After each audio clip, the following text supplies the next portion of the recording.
it's the picture part, and you want to pick yourself apart, you know. I mean, but at the same time, you did it with bad, excuse my French, bitchery. So, so there was no problem. You look good doing it. Well, thank you, love. I appreciate that. I'm gonna feel so good leaving here. As you should, because you look good too. And I'm gonna need to ask, where did you get that kick from? K&G, girl. Really? $39. Girl, they still got some too. Listen, I'm not one of the people like, oh, I don't know. K&G, I got it on Monday. I went in there because I was looking for a, maybe like a suit jacket or something. I was like, boom, that's it. Because it's so versatile. It is. You can dress it up. You can dress it down. Yes. Like, it's cute. Is it knitted? It is. Come touch. It's really heavy. Like it's gonna be when it's on that fall day when you want to just put on a. It's not. And so I was looking at, I got it, you know, kind of what's called, but I was looking at a thing, and it was like the way that you can do it, and you could crisscross, and still wrap it with a belt. Yes. You know what I'm saying? And turn it into that, you know, put a black, like a black slip under it and do it. And I was like, I like dusters a lot, but when I seen this, there's something about a long sweater that just.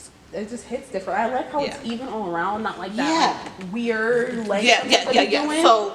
So I think, you know, once I can kind of tuck it and kind of wrap it a little bit, pinned in it. I was going to say, like, put it in like a clothespin. And yeah. I just got paid, so I know I'm doing K&G, yes. $40. And it's not that, because like, I don't know if you know like fast fashion places like Shein and stuff like that. Yeah. It ends up being too sheer or too light. And this was a good quality. I'm like, this piece will last me for a long time. And it's black and white, so it's classic. Oh, so, yes. You know. Good to know. K&G's close to here. Anyway. Yes, that's right. All right. Okay, Miss Monique. I'm going to, why? No. I love the color. I'm very humbled with this whole experience. Just very humbled. So. And we're happy to have you here. Thank you, we're guys. Just really happy to highlight Grace people. I'm just. You know, I always tell my girlfriend I'm not doing enough, and she's like, "What else do you want to do?" Sometimes you gotta write it out. Be like, "This is what I'm doing. This is what I'm doing." I have a little note on my iPad. It's called "What Am I Doing to Myself?" So I know what I'm doing. When we were coming up the stairs, and she said, "You sure you don't want me to take anything off your hands?" She said, "Your hands are really full. I can help you." And I said, "That sounds like a book. Your hands are really full." So I'm like, that may be my book. Your hands are really full. Yeah. I love this. And she just said, and I just said, yeah, your hands are really full. Okay. All right, I'm gonna start with the basics, and then we're gonna get into your work and why you nominated, all that other stuff. And obviously, this is the 15 minutes, not the part I came to like gape about your coat. Oh, you're fine. So then, what is your name, Monique? My name is Monique Williams-McCoy.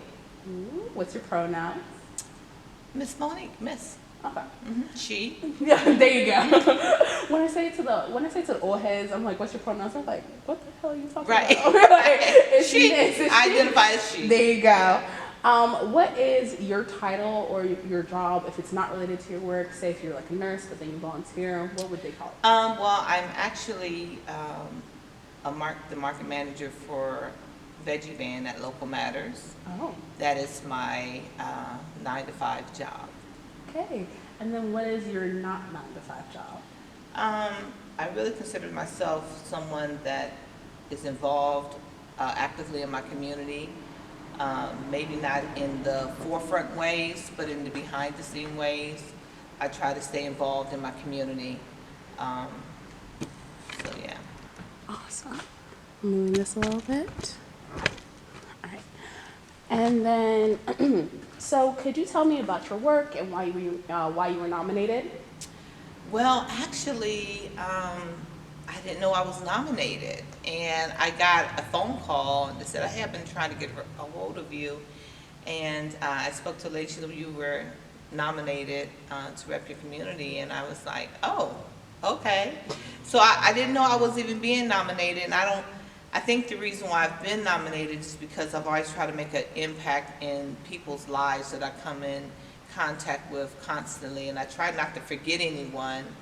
and try to make everyone feel relevant, because in our society, we've got away from making people feel like they matter and that their relevance and their thoughts matter and their existence matter, and that we need them to be here no matter what. So it's kind of like a no matter what idea of like, just help somebody along. I have a mantra that I kind of created for myself, and it is, if you can't be a blessing for someone, then what's your point? You really have no purpose if you're not blessing someone.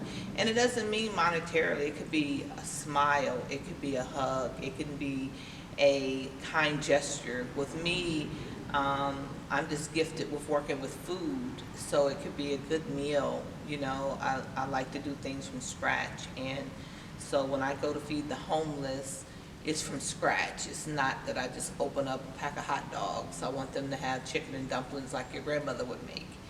I want them to have roasted chicken like your grandmother would make. So when I pull up in my little van and pop my little table, I'm like, y'all come eat.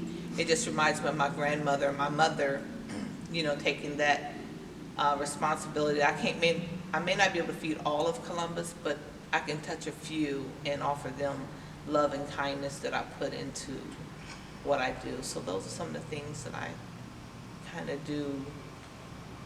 And you don't like to talk about yourself. Outside your 9 to 5, I think you got it down. I was going to ask you a phrase that's related to you, and I love that phrase of just blessing people little by little. Like, it doesn't have to be anything big. It can be smiling. It can be about a compliment. People live with those compliments forever, especially if they look good in an outfit and you tell them. I love it. Yeah. I love that. Okay. So you were saying you touch everyone. So who would you consider to be that community in Columbus that you specifically touch? And this could be like, oh, if you're involved in the Linden community, this is who you touch and such like that.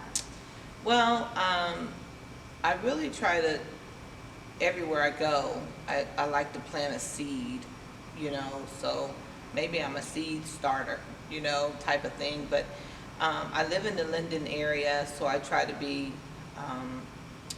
there for my neighbors and there for the youth, and as much as I can, you know, when asked or not even asked. I live on Hudson Street, and so sometimes you literally have people just walk down the street and just say, hey, can you pray for me today, you know? And yeah, sure can. Come on up here in this you know, in my driveway. And I recently had a lady who did that, who had just lost her son, and she was contemplating suicide. And I shared with her my experience that I lost my son too, but God still has a purpose for her to be here on this earth. And it's not for you to decide that it's time for you to go. And, you know, I just hugged her and she just cried. She just needed a shoulder at that moment, you know. But so I just think like anytime you can impact anyone's life, in regards to food, of bringing back the Veggie Van through Local Matters, food is it's just been a complete circle for me. It's what my grandparents did to make sure the community was fed. It's what my mother did to make sure that, you know, those other single moms that was working late, their kids were fed. And it's just what, you know, I'm only doing what's been instilled in me to do. So I'm on the west side, that's where my church is at. So when we had the Veggie Van over there, I've had people come up and don't have any money for food, but you'll never walk away from the Veggie Van hungry, you know.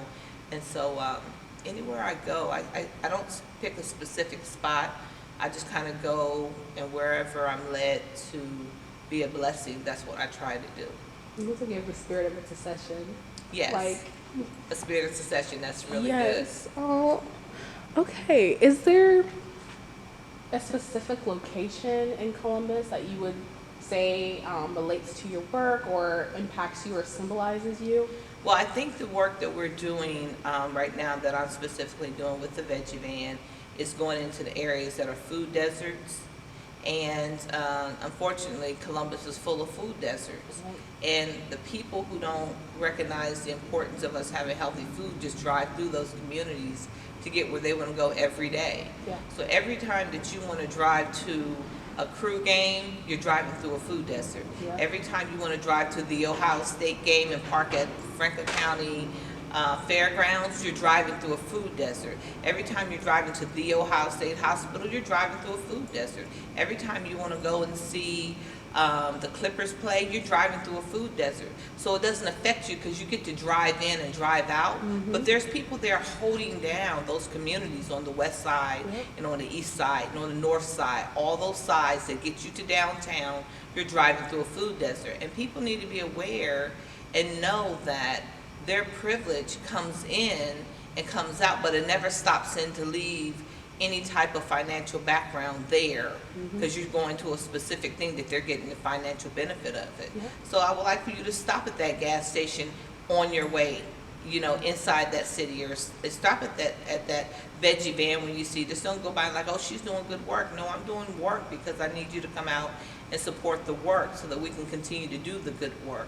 We're a nonprofit. Local Matters is a nonprofit, and so or that little corner farmer who's got his little farm stand set up, who's grew his own tomatoes and things on the corner. I need you to stop and support him, because that's a part of our Ohio economy that we keep forgetting about. You know, the ones that I said that we intentionally don't recognize, we don't see their relevance, and they're relevant. And these small businesses, stop and get your, instead of going to a chain restaurant to get your chicken wings, stop at the little mom and pop store and get your chicken wings, you know. So yeah, I think we have to make a conscious decision that we're going to start supporting things that you're driving through to. And that means for our politicians, you're driving through, you see the same trash in the Linden area, you see the same trash on the South Side area. And I always say to people all the time, why don't Fifth Avenue exit look like Morris Road exit, look like Polaris exits? Because it's all the same tax dollars. So yeah, just stop driving through. We're not a drive-through. We really live an existence in the Linden community. Stop